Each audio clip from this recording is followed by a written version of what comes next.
Assalamualaikum, kali ini aku akan berbagi cerita horor pendek buat kalian yang suka asupan horor.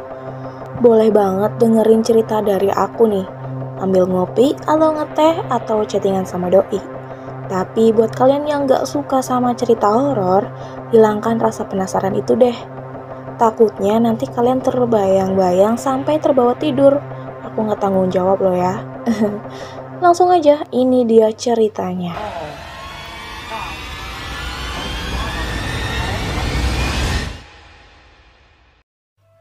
Manusia juga bisa menjilat.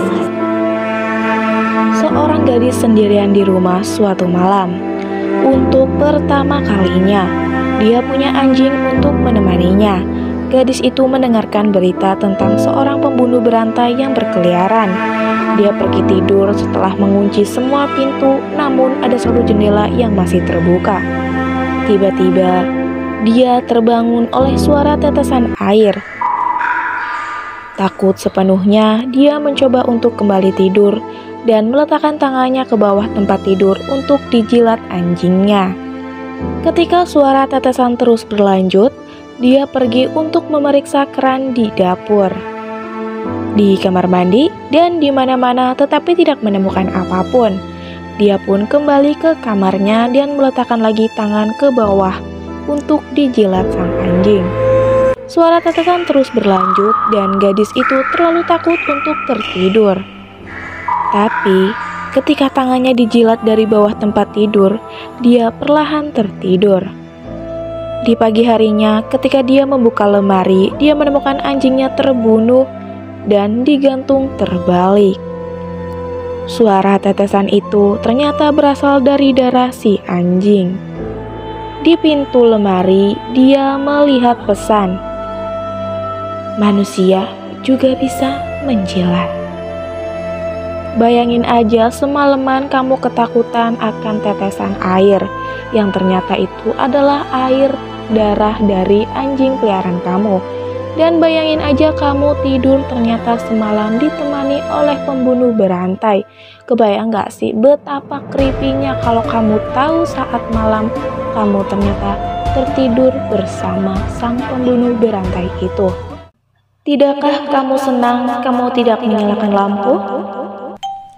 Dua sahabat bernama Meg dan Samantha tinggal di sebuah kamar yang sama di asrama kampus. Tepatnya mereka satu kamar ya guys.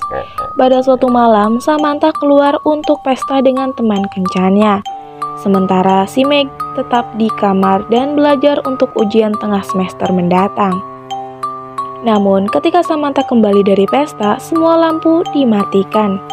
Dia pun tidak menyalakan lampu karena temannya sudah tertidur. Pagi-paginya, Sam mencoba membangunkan Meg untuk membahas ujian. Ketika Meg tidak merespon, Sam dengan ragu-ragu membuka selimut yang menutupi Meg. Alangkah terkejutnya, dia merasa ngeri ketika mendapat wajah Meg berubah menjadi hitam dan biru. Lalu tubuh Meg pun terjatuh ke lantai dengan keadaan terguncang. Dia mengamati bahwa meja belajar Meg pun berantakan dan menemukan sebuah catatan di dinding. "Tidakkah kamu senang kamu tidak menyalakan lampu?" Pembunuhnya pasti berada di kamar ketika Sam datang malam sebelumnya. Gimana gengs? Kurang horor nggak ceritanya? Kalau kurang horor berarti kamu nggak terlalu serius deh ngedengerinnya. Ayo dong yang serius ya dengerin ceritanya. Oh, atau aku ini yang kurang dapet ya feel-nya. Mohon maaf deh, koreksi aja ya kalau kurang dapet feel-nya. Bisa komen di bawah, nanti aku pasti akan lebih baik lagi. See you next video guys. Assalamualaikum warahmatullahi wabarakatuh.